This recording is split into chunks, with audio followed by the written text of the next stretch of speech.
Con el paso del tiempo y a través de un mejor conocimiento de la Biblia, los adventistas observadores del sábado entendieron que estaban descubriendo verdades que era necesario dar a conocer. Só quem passou pelo desapontamento que pode ter uma ideia do que ele significou, porque o preconceito era muito grande e eles romperam essa barreira, porque eles tinham esse senso de que eu tenho uma missão, eu pertenço a Deus, o mundo vai acabar e eu não estou interessado em acabar com ele.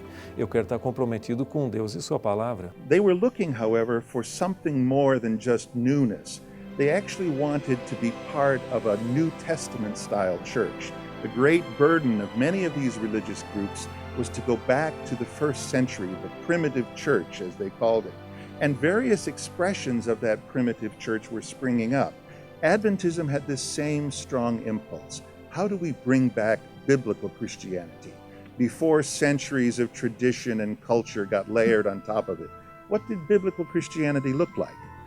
What were its practices? Most importantly, what did it believe? What did Jesus teach? Siguiendo el ejemplo de Jesús, quien se tomó el tiempo para enseñar, desarrollaron métodos para el estudio de la Biblia y compartir sus experiencias.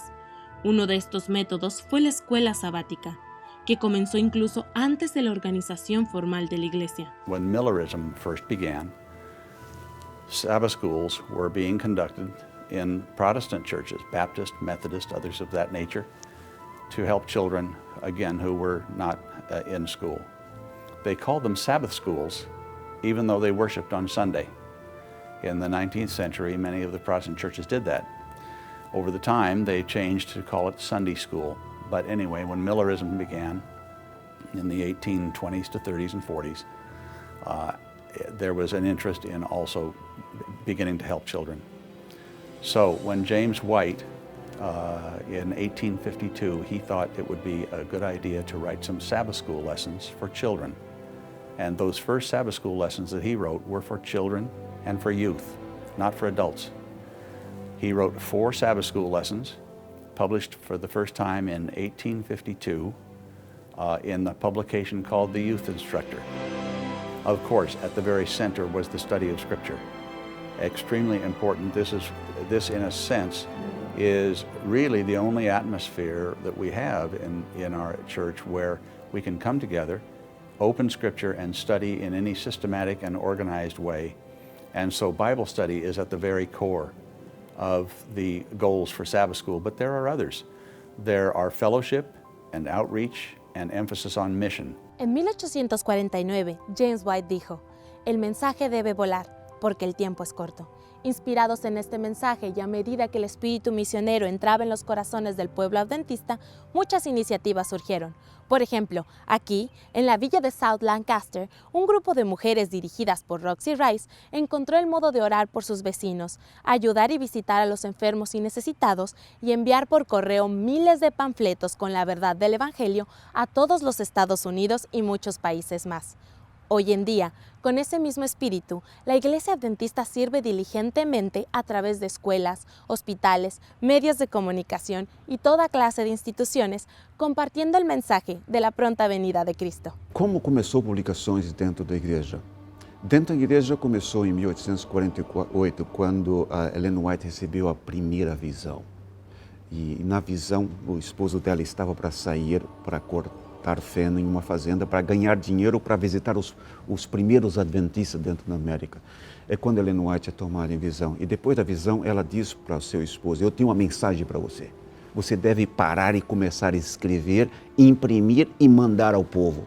The way you drew attention to any new faith group or to the teachings of Scripture that you believed in was to publish a paper. And in fact, Adventists very soon discovered that in order to gather together and coalesce those who still hung on to the beliefs of Jesus soon coming, they needed a paper. That first little magazine, only 8 pages, very small, was published in 1849 in Rocky Hill, Connecticut. It probably had only about 3,000 persons who it even could have gone to, and in the first numbers were certainly restricted even to a smaller group. But it began to do its work quickly. People began to see in this little magazine a place to express their faith, their hope, and their questions. Desde su origen, La comunicación entre los adventistas sirvió no solo para informar, sino como una manera de mantener a la familia unida. The Seventh-day Adventist Church is a global family.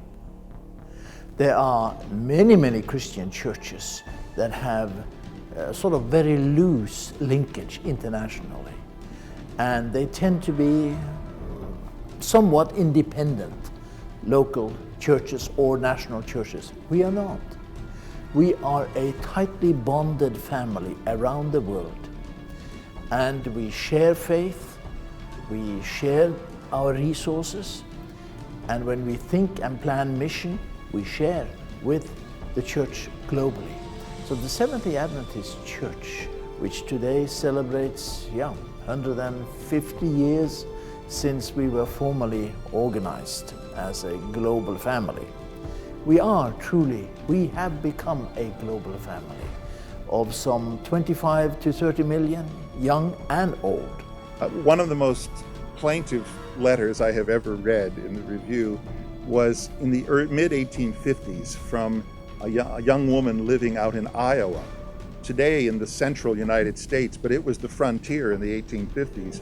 And she writes, "I am, so far as I know, the only Adventist in my county, and I am very lonely, and I look through the pages of the review to find my church."